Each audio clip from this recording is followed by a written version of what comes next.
प्रधानमन्त्री बन्छु भन्दै हिम्मत गरेर काठमाडौँ आएका हर्क साम्पाङ जेन्जीले नपत्याएपछि धरान पुगेर धुरु धुरु रोएका छन्। हिम्मत हारेको भन्नुहुन्छ तपाईले के? म जति हिम्मतिलो कोही पनि छैन। सबै मान्छे लुकिरहेको थियो नेता बनाउँदा। दर्शकवृन्द, जेन्जी आन्दोलनपछि प्रधानमन्त्री बन्न काठमाडौँ आएका धरान उपमहानगरपालिकाका मेयर हर्क साम्पाङ अहिले आफ्नो गृहनगर फर्किएर पत्रकारहरूसँग भक्कानिँदै भावुक बनेका छन्।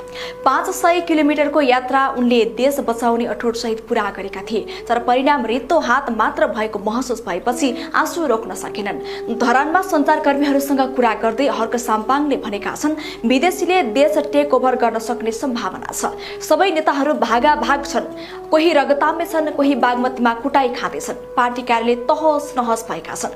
अबको शक्ति आउने हो देशमा कोही छैन। उनले भनेका छन् मलाई सबैले काठमाडौँ जानु भन्नुभयो, तर म देश बनाउन आएको मान्छे हुँ। मलाई हिम्मत हारेको मान्छे भन्नुहुन्छ, तर म जतिको हिम्मतिलो यो देशमा कोही छैन। प्रधानमन्त्री बन्न नसके पनि हर्कले आफ्नो अठोट छाडेका छैनन्। उनले पत्रकारहरूसँग भनेका छन्, गोली लाग्न सक्छ भने लागोस्, म देश बचाउन आगोमा हाम फाल्न तयार छु।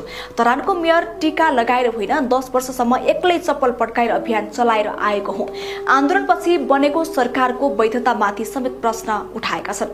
जेन्जी आन्दोलनमा सबैलाई अपराधी सम्झँदै यो सरकार चल्छ भने यसको वैधता के हो? सम्पूर्ण जिम्मेवारी गृह मन्त्रालय र अहिलेको सरकारले लिनुपर्छ। हर्क साम्पाङको यो भावुक र अडिग प्रतिबद्धताले मात्र होइन, देशप्रेम र इमानदार नेतृत्वको तागत पनि देखाउँछ। एकजना नेता जसले पद र सत्ता भन्दा देशको भविष्य र जनताको सुरक्षालाई प्राथमिकता दिएका छन्। यो कथा केवल धरानको मेयरको मात्र होइन, तर एउटा देशभक्तको आत्मसमर्पण र चुनौतीपूर्ण परिस्थितिमा पनि अडिग रहन सक्ने मनोबलको प्रतीक।